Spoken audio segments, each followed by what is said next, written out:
থাইল্যান্ডের একটি গ্রামে কালো জাদুর দ্বারা জন্ম হয় একটি মেয়ের। এরপর থেকে মেয়েটিকে গ্রামের বাসিন্দারা শয়তানের মেয়ে হিসেবে চিনে থাকে।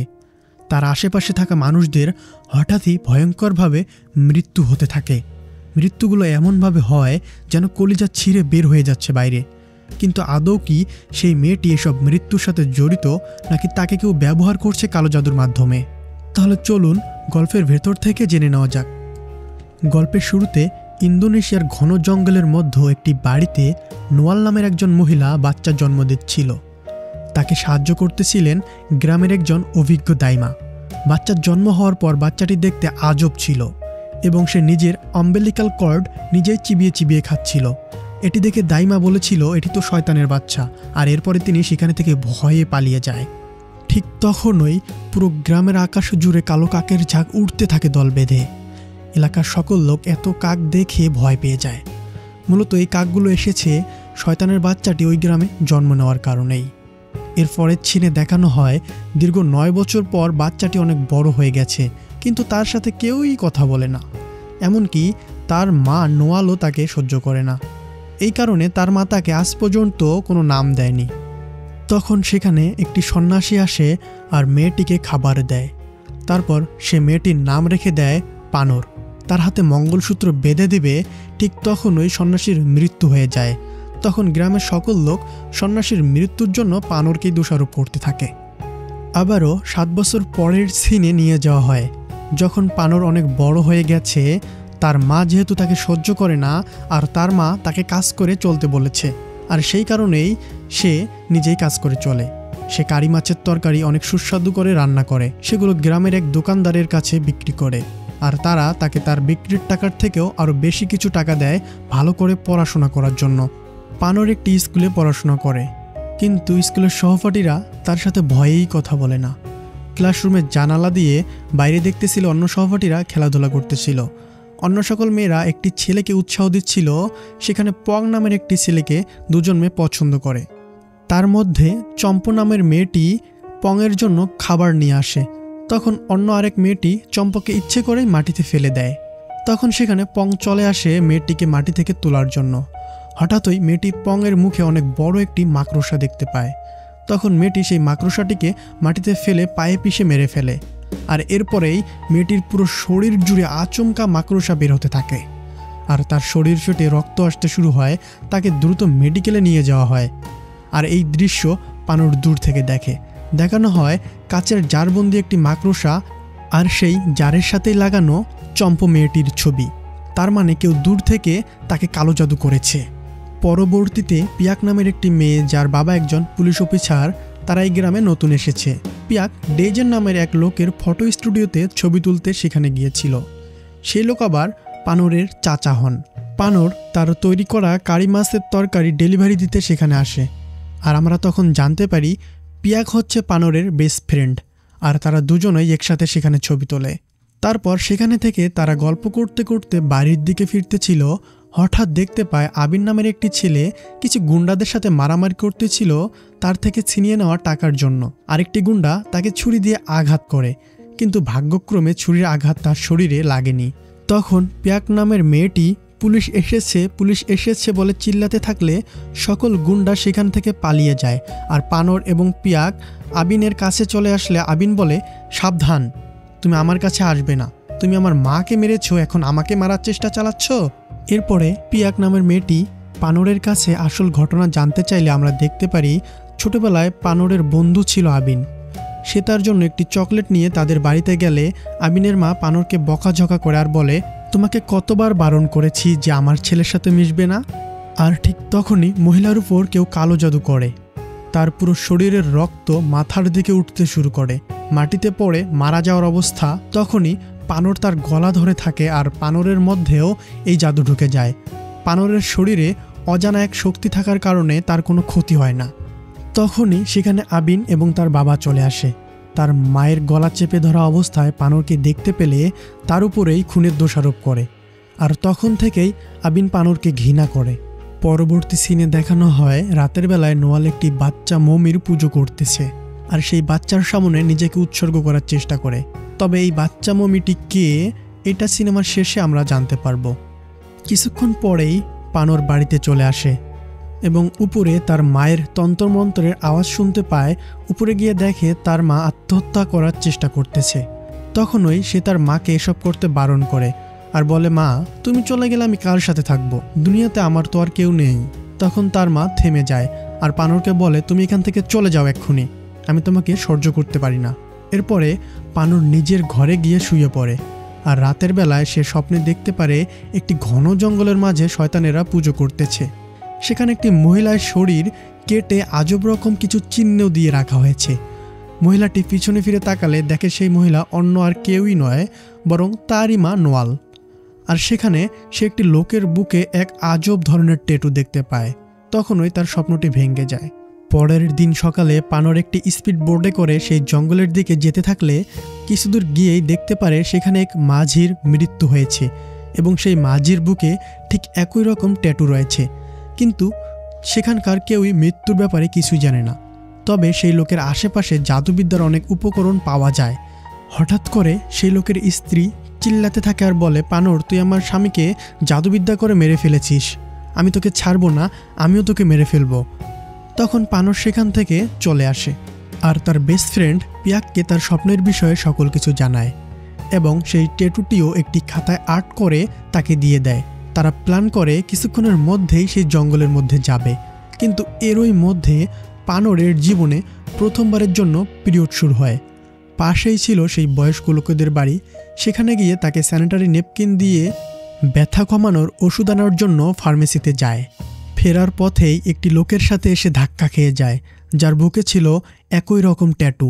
সে দেখতে পেয়ে কিছুটা ভয় পেয়ে যায় আর সেখান থেকে দ্রুত চলে আসে। সে পানরের কাছাকাছি চলে আসার আগেই সেই লোকটি তার উপর কালো জাদু মন্ত্র পাঠ করতে থাকে। তখনই কষ্ট অনুভব করতে থাকে। সেখানেই মাটিতে পড়ে যায় পিয়াক। তখন পানর তার চিৎকার শুনে দৌড়ে বাহিরে বের হয়ে এসে দেখে পিয়াক মাটিতে পড়ে রয়েছে। তখন পিয়াকের যন্ত্রণা কমানোর জন্য পানর তার গলা চেপে ধরে রাখে। এতে কিছু জাদুমন্ত্র পানরের শরীরে চলে যায়। কিন্তু তখন এক আজব ধরনের টিকটিকি পিয়াকের শরীরের বিভিন্ন অঙ্গ দিয়ে বাহিরে আসতে শুরু হয় আর সে তৎক্ষণাৎই সেখানেই মারা যায়। সেই এলাকাতেই পুলিশ টহল দিচ্ছিল। পিয়াকের খুব জোরে চিৎকার শুনে পুলিশ অফিসার সেখানে চলে এসে দেখে তারই মেয়ে সেখানে মারা গিয়েছে। তখন তারা খুনের দায়ে পানরকে গ্রেপ্তার করে নিয়ে যায়। রাতের বেলায় পিয়াকের শরীরের ময়নাতদন্ত হলে ডাক্তার জানায় এই মেয়ের রহস্যময়ভাবে মৃত্যু হয়েছে। কোনো সাধারণ মানুষ এভাবে খুন করতে পারে না, এর মানে পানর নির্দোষ। তখন পুলিশ অফিসার পানরকে জেল থেকে মুক্ত করে দেয়। পানর বাড়িতে চলে আসলে তার মা নোয়াল তাকে অনেক বকাঝকা করে আর রুমের মধ্যে আটকে রাখে। আর ঠিক তখনই রুমের ভেতর পানর আচমকা কিছু ভয়ানক আওয়াজ শুনতে পায় এবং তার শরীর থেকে চামড়া ছিলে যেতে শুরু করে। তার পুরো শরীর রক্তে ভেসে লাল হয়ে যায়। পরের দিন সকালবেলা আচমকা পানরের শরীর বদলে যায়। সে অনেক সুন্দর হয়ে যায়। পাড়া প্রতিবেশী সবাই তার দিকে আচমকা দৃষ্টিতে তাকিয়ে থাকে। সে তার হাতে একটি ফুল নিয়ে সোজা তার স্কুলে যায় এবং তার বেস্ট ফ্রেন্ড পিয়াক যে টেবিলে বসে ক্লাস করত সেই টেবিলে ফুলটি রাখে এবং পিয়াকের ছবির কাছে গিয়ে শপথ করে, তোমার উপরে যারা কালো জাদু করেছে আমি তাদেরকে খুঁজে খুঁজে তাদেরকেও কঠিন শাস্তি দিয়ে মেরে ফেলবো। পানর অনেক সুন্দর হয়ে যাওয়ায় পং নামের ছেলেটি তার কাছে এসে ফ্লার্ট করতে শুরু করে আর এটি পংয়ের প্রেমিকা জিয়াবিয়ের পছন্দ হচ্ছিল না। পানর তখন পংকে বলে, আমাকে একটি সাহায্য করতে হবে, আমার সাথে এক জায়গায় যেতে হবে। আর সন্ধ্যা হতেই পানর পংকে নিয়ে সেই জঙ্গলের পরিত্যক্ত মন্দিরে চলে যায়। আর সেখানেই তাদের আগে জিয়াবি নামের মেয়েটি তার অন্য সহপাঠী নিয়ে উপস্থিত ছিল পানরকে খুন করার উদ্দেশ্যে। তখন আমরা জানতে পারি এটি ছিল তাদের সকলের একটি পরিকল্পিত প্ল্যান। পংয়ের পরিবার তার প্রেমিকা জিয়াবিয়ের পরিবার থেকে অনেক টাকা ঋণ নিয়েছে আর এই ঋণের টাকা যেন জিয়াবিয়ের বাবা মাফ করে দেয়। এর জন্যই পানরকে জিয়াবিদের হাতে তুলে দেয় পং। আর জিয়াবি তাকে খুন করার উদ্দেশ্য হচ্ছে মাঝে মধ্যে পানরের সাথে তার বয়ফ্রেন্ড পং কথা বলতো। এটি সে সহ্য করতে পারে না কোনো ক্রমেই। আর সেখানে পং অন্য সকল ছেলেরা মিলে পানরকে ধর্ষণ করার চেষ্টা করে। ঠিক তখনই সেখানে পানরের সেই ছোটবেলার বন্ধু আবিন চলে আসে। তাদের হাত থেকে পানরকে বাঁচিয়ে নিয়ে যায়। ফেরার পথে আবিন বলে, তোমাকে কষ্ট শুধু আমিই দেব, অন্য কেউ তোমাকে কষ্ট দিতে পারবে না। আর এখানে আবিন আসার প্রধান কারণ হচ্ছে সে জিয়াবি এবং পংয়ের প্ল্যান আড়াল থেকে জানতে পেরেছে। তাই সে পানরকে রক্ষা করতে এখানে চলে এসেছে। পানর নিজ বাড়িতে ফিরে আসে। তখনই আমরা জানতে পারি গল্পের শুরুতে পানরদের একজন সহপাঠীকে মাকড়সা আক্রমণ করে মেরে ফেলেছিল। সেই সময় তার উপর জাদু করেছিল এই জিয়াবি নামের মেয়েটি। আর এখন পানরের উপর গ্রামের এক বড় তান্ত্রিক মিলে কালো জাদু করতেছিল একটি ডলের মাধ্যমে। আর ডলটি পানরের কাছে এসে হামলা করে পানরের গলায় একটি অস্ত্র ধরে। তখনই পানরের চাচা ফটো স্টুডিওর দোকানদার ডেইজেন একটি লাঠি দিয়ে ডলটির মাথা ফাটিয়ে দেয়। তখন তান্ত্রিক দেখতে পায় ডলটিকে কেউ নষ্ট করে দিয়েছে। এরপরে তান্ত্রিক আরও বেশি বেশি মন্ত্র পড়তে শুরু করে আর তার আত্মা এসে পানরের মধ্যে ভর করে। তখনই ডেইজেন পানরের বুকে সজোরে লাথি দিতে শুরু করে আর সেই লাথির ব্যথা এসে লাগে এই তান্ত্রিকের বুকে। এত জোরে লাথি দিতেছিল যে তান্ত্রিকের বুক ফেটেই সেখানে মারা যায় তান্ত্রিক। এরপরে পানরের মা ঘর থেকে বেরিয়ে এলে ডেইজেন তাকে মারধর করতে থাকে আর বলে, তোকে বলেছিলাম না পানরের দিকে নজর রাখতে, কিন্তু তুই তার খেয়াল রাখতে পারিসনি। আর তখনই ডেইজেন কিছু টাকা বের করে দিয়ে বলে, এখন থেকে তোর দায়িত্ব শেষ। আর তখনই পানরের সামনে একটি সত্য বের হয়ে আসে। তার মাকে ভাড়া করে নেওয়া হয়েছিল তাকে জন্ম দেওয়ার জন্য। আর এই সত্যটি পানরের জন্মের পর থেকেই নোয়াল তার কাছে গোপন করে রেখেছিল। এরপর নোয়াল টাকা নিয়ে এখানে থেকে চলে গেলে ডেইজেন পানরকে বলে, তোমার মায়ের জায়গা এখন তোমার নিতে হবে। মোট কথা এখন পানরের পেটেও তারা শয়তানের বাচ্চা জন্ম দেওয়ার পরিকল্পনা করে রেখেছে। ঠিক তখনই নোয়াল ঘর থেকে একটি ছুরি নিয়ে এসে ডেইজেনের পিছন থেকে আঘাত করে এবং তারা দুজনেই সেখানে থেকে পালিয়ে যায়। কিছুক্ষণ পরেই ডেইজেন নোয়ালের উপরে কালো জাদু করে আর এদিকে জাদুর ফলে হাজার হাজার কাক এসে নোয়ালের উপর আক্রমণ করে বসে এবং তাকে আহত করে ফেলে। আরেকটি কাক এসে নোয়ালের একদম গলা কেটে দিয়ে চলে যায়। পাশেই ছিল নোয়ালের এক বান্ধবীর বাসা। তখন নোয়াল তার বান্ধবীকে বলে, তুমি আমার মেয়ে পানরকে দেখে রাখিও। আর সেখানেই নোয়াল মারা যায়। এরপরে পানর তার মায়ের বান্ধবীর কাছে জিজ্ঞেস করে, আমার মা আমাকে বলেছিল তাকে ভাড়া করা হয়েছিল আমাকে জন্ম দেওয়ার জন্য, এই বিষয়ে আপনি কিছু জানেন? তখন সেই মহিলা অনেকগুলো চিঠি এনে পানরকে পড়তে দেয় যে, দেখো তোমার মা এসব চিঠি আমাকে লিখেছিল। তখন চিঠি পড়ে পানর জানতে পারে আসলেই কিছু জাদুকর্তার মাকে টাকা দিয়ে ভাড়া করেছে পানরকে জন্ম দেওয়ার জন্য। পরবর্তী সিনে আবিন সেই সন্ন্যাসীর কাছে যায় যে কিনা পানরের বিষয়ে সকল কিছুই জানে। আর সন্ন্যাসী আবিনকে জানায় পানর কোনো শয়তানি শক্তির মেয়ে না, বরং সে শয়তানি শক্তি নষ্ট করে। পুরো গল্প জুড়ে পানরের আশেপাশের যত মানুষ মারা গেছে সে মৃত্যুর পিছে পানরের কোনো হাত নেই, বরং পানর তাদেরকে সাহায্য করার চেষ্টা করেছে, বাঁচানোর চেষ্টা করেছে। তোমার মাকে পানর সেদিন খুন করেনি, বরং তোমার মায়ের ভেতর থেকে কালো জাদুর প্রভাব তার শরীরে নিয়ে নিচ্ছিল।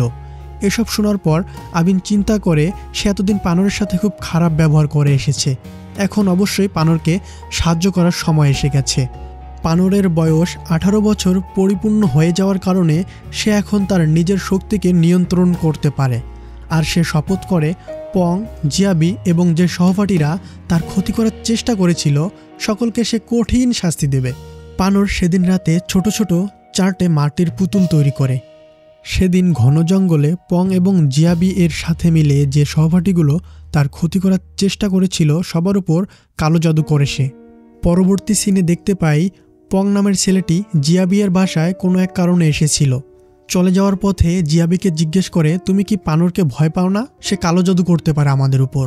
তখন জিয়াবি বলে, আমি ওকে ভয় পাই না, কারণ আমার কাছে আছে কালো কুকুরের রক্ত আর এটি যে কোনো মন্ত্রশক্তি নষ্ট করে দিতে সক্ষম। তখন পং এবং জিয়াবি রুম থেকে বাইরে আসে আর পং তাদের বাসা থেকে চলে যায়। এদিকে পানর জিয়াবিয়ের ঘরে এসে বিছানায় তার একটি চুল খুঁজে পায়। পানর সেটি নিয়ে নেয়। তখন জিয়াবি রুমে এসে দেখে পানর তার আয়নায় মাথা আঁচড়াচ্ছে। জিয়াবি অনেক ভয় পেয়ে যায় আর তখনই পানর জিয়াবির সেই চুলটি দিয়ে তার গলায় কালো জাদু করে দেয়। জিয়াবি সেখানে থেকে পালিয়ে যাওয়ার চেষ্টা করলে দরজা খুলতেই দেখে সেই তান্ত্রিক মহিলার আত্মা সেখানে হাজির হয়েছে। পানর তাকে ডেকে এনেছে। সেই তান্ত্রিক মহিলার আত্মাটি ঠিক তার মাথার মতো করেই জিয়াবিয়ের মাথার চুল তুলে দেয়। এরপরে পানর তার চাচা ডেইজেনের বাসায় চলে আসে আর তার জুতোর নিচের মাটি দিয়ে তার উপর কালো জাদু করে দেয়। ডেইজেন বড় মাপের তান্ত্রিক হওয়ায় কালো জাদুটি তার দরজার উপর থেকে খুঁজে পায়। তখন পানর অন্ধকার থেকে ডেইজেনকে সজোরে আঘাত করে। তখন ডেইজেন একটি ছোট পুতুল দিয়ে পানরের উপর জাদু করে তার হাত পা ভেঙে দেওয়ার চেষ্টা করে। পানর জিয়াবি এর বাড়ি থেকে কুকুরের কালো রক্তগুলো সাথেই এনেছিল। এই সুযোগে ডেইজেনের উপরে সেগুলো ছিটিয়ে দেয়, আর তখন ডেইজেনের সকল শক্তি থেমে যায় আর পানর তাকে পিটিয়ে খুন করে ফেলে। এদিকে সকাল হতেই যে 4 জন সহপাঠী নিখোঁজ হয়েছিল তাদের বাবা মা থানায় এসে অভিযোগ করে। এদিকে পানর ডেইজেনের সেই ফটো স্টুডিওতে পং এবং জিয়াবিকে খুব নির্মমভাবে হত্যা করে। তাদের দুজনকে একসাথে বেঁধে ফটো তুলে নেয় আর বাকি 4 সহপাঠীকে স্কুলের ক্লাসরুমে নির্মমভাবে হত্যা করে চেয়ারে বসিয়ে রাখে। তখন স্কুলের শিক্ষক পিয়ন সহ ক্লাসগুলোর সামনে দিয়ে যাচ্ছিল। একটি ক্লাসে হঠাৎই লাইট জ্বলতেছিল। তারা লাইট বন্ধ করার জন্য দরজা খুললেই দেখতে পায় 4 জন শিক্ষার্থী খুন হয়েছে। তখন তারা তৎক্ষণাৎই থানায় ফোন করে পুলিশকে জানায়। সাথে সাথেই পুলিশ পানরকে খোঁজার জন্য আবিনদের বাসায় চলে যায় আর তাকে বলে পান্নার সাথে যে 4 জন সহপাঠীর ঝগড়া লেগেছিল তাদেরকে স্কুলে খুন করে ফেলে রাখা হয়েছে। পান্না এখন কোথায় আছে বলো। তার বাসার পাশেই ছিল ডেইজেনের বাসা। পুলিশ ডেইজেনের বাসা তল্লাশি করলে সেখানে গিয়ে ডেইজেনের বিকৃত লাশ দেখতে পায় এবং তার স্টুডিওতে গিয়ে পং এবং জিয়াবির লাশ খুঁজে পায়। আর তখন পুলিশ পানরের বাসা তল্লাশি করতে গেলে সেখানে ট্যাটুয়ের সেই চিত্রটি দেখতে পায়। আর তখন ওই বুঝতে পারে এই সকল কিছুর পিছনে এই ট্যাটুয়ের বিশাল কোনো হাত রয়েছে এবং পানরের মা বাসায় জাদু মন্ত্র করত সেই সকল জিনিসপত্র সেখানে পড়ে রয়েছে। এবং সেই ছোট বাচ্চাটির মমি দেখতে পেয়ে মমিটি সন্ন্যাসীর কাছে নিয়ে যায় তারা। আর এই সময় আমরা জানতে পারি এই মমি বাচ্চাটি ছিল শয়তানের বাচ্চা। নোয়ালের যমজ বাচ্চা হয়েছিল পেটের মধ্যেই। পানর ছিল শুভ শক্তির অধিকারী আর এই মমি বাচ্চাটি ছিল অশুভ শক্তি। অশুভ শক্তির বাচ্চাটি মারা গিয়েছে, কিন্তু এর মধ্যে সকল শক্তি জমা ছিল শয়তানদের, তাই বাচ্চাটিকে নোয়াল মমি করে রেখেছিল তার কাছে। পরের দিন গ্রামে একটি অনুষ্ঠান চলছিল যেখানে গ্রামের সকল লোক উপস্থিত ছিল। পুলিশরা কনফার্ম ছিল যে এখানে পানর আসবেই, তাই তারা তাকে খোঁজার জন্য সেখানে অপেক্ষা করতেছিল। আর হঠাৎ করেই সকল লোক মারা যেতে শুরু করে, কারণ পানর সেই খাবারের মধ্যে কালো জাদু করে দিয়েছিল। আর এই ভিড়ের মধ্যে পানর এখানে চলে আসে। এদিকে স্কুলের সেই প্রিন্সিপাল এসে সকলের মাথায় হাত বুলিয়ে দিয়ে তাদের উপর থেকে কালো জাদু সরিয়ে দিতে থাকে। আর আমরা জানতে পারি এই প্রিন্সিপাল হচ্ছে ট্যাটুওয়ালা লোকদের লিডার এবং পুরো গল্পের মূল শয়তান হচ্ছে এই প্রিন্সিপাল। আর পুলিশের চোখ ফাঁকি দিয়ে প্রিন্সিপাল পানরকে এখানে থেকে সেই জঙ্গলে নিয়ে যায় আর দেবতাদের সামনে পানরকে হাত পা বেঁধে রাখে। এখানেই গল্পের মূল কাহিনী আমরা জানতে পারি। এই শয়তানের লিডারের মূল শক্তি নিজের মধ্যে রাখতে পারে না, এর জন্য প্রয়োজন একটি মায়ের গর্ভ আর শিশু বাচ্চা। আর তাই নোয়ালকে তারা ভাড়া করেছিল বাচ্চা জন্ম দেওয়ার জন্য। এর মানে হচ্ছে এই শয়তানের লিডার পানরের বাবা। আর এখন এই শয়তানের লিডার তার শক্তি টিকিয়ে রাখার জন্য পানরের গর্ভে তার বাচ্চা দিতে চাচ্ছে, মূলত বাবা হয়ে মেয়েকে ধর্ষণ করার চেষ্টা। আর তখনই সেখানে পুলিশের লোকেরা এসে যায় আর সেই তান্ত্রিকদের সাথে মারামারি লেগে যায়। তবুও তাদের লিডার পানরকে ছাড়তে ছিল না। শয়তানের লিডার প্রিন্সিপাল তখন জাদু মন্ত্র দিয়ে আবারও হাজার হাজার কাক আমন্ত্রণ করে পুলিশদের মেরে ফেলার জন্য। আর এদিকে নোয়ালের সেই বান্ধবী, সেও অনেক বড় তান্ত্রিক। সে তন্ত্রমন্ত্র পাঠ করে কাকগুলোকে পুড়িয়ে ফেলে আর সেখানে আবিন উপস্থিত হয়ে সেই প্রিন্সিপালকে আঘাত করে। তখন প্রিন্সিপাল এবং আবিনের মধ্যে মারামারি লেগে যায় আর হঠাৎ করেই প্রিন্সিপালের শরীরে আগুন লেগে যায়। আগুন লাগার কারণ হচ্ছে অন্যদিকে নোয়ালের তান্ত্রিক বান্ধবী সেই মমি বাচ্চাটিকে আগুনে পুড়িয়ে ফেলে। আর এই শয়তানের লিডারের সকল শক্তি সেই বাচ্চা মমির মধ্যেই সংরক্ষিত ছিল। যেহেতু মমি আগুনে পুড়িয়ে ফেলা হয়েছে তাই তান্ত্রিক শয়তানের শরীরেও আগুন লেগে যায়। তখন এই শয়তানের লিডার মন্ত্র পাঠ করে নোয়ালের বান্ধবীর জাদু নষ্ট করে ফেলে। এরপরে আবিনকে জিম্মি করে পানরকে বলে তার সকল শক্তি দেবতাদের কাছে উৎসর্গ করে দিতে। তখন আবিন বলে, তুমি আমাকে কোনো কিছু দিয়ে আঘাত করো, আমার রক্ত তার শরীরে পড়লে তার সকল জাদু মন্ত্র শক্তি থেমে যাবে। তখন পানর একটি বড় বাঁশ খুঁজে এনে আবিনের পেট বরাবর আঘাত করে। তখন আবিনের রক্ত শয়তানের লিডারের শরীরে লাগলে তার সকল শক্তি সেখানেই থেমে যায়। এরপরে পানর সেই শয়তানের বুক ছুরি দিয়ে কেটে তার কলিজা বের করে চিবিয়ে খায়। এতে শয়তানের সেই সকল শক্তি পানরের শরীরে চলে আসে। এরপরে পানর তার সকল শক্তি দেবতাদের কাছে উৎসর্গ করে দিয়ে দেয়। সে তার মধ্যে আর কোনো কালো শক্তি রাখতে চায় না। সেখানে আবিন এবং পানর বেহুশ হয়ে পড়ে থাকে। এরপর সিন কাট হয়ে গেলে দেখানো হয় আবিনকে হসপিটালে নেওয়া হয়েছিল ট্রিটমেন্টের জন্য। কিছুদিন পর দুইজনেই সুস্থ হয়ে যায় আর পানর একদম স্বাভাবিক মানুষ হয়ে যায়। অতীতের কোনো কিছুই স্মরণ থাকে না তার। এরপরে দুইজন অনেক ভালো বন্ধু হয়ে যায় আর গল্পটি এখানেই শেষ হয়ে যায়। গল্পটি কেমন লাগলো কমেন্ট করে জানাবেন। যদি ভালো লেগে থাকে তাহলে লাইক করবেন, আর এরকম রহস্য রোমাঞ্চকর গল্প পেতে চ্যানেলটি সাবস্ক্রাইব করে পাশেই থাকবেন।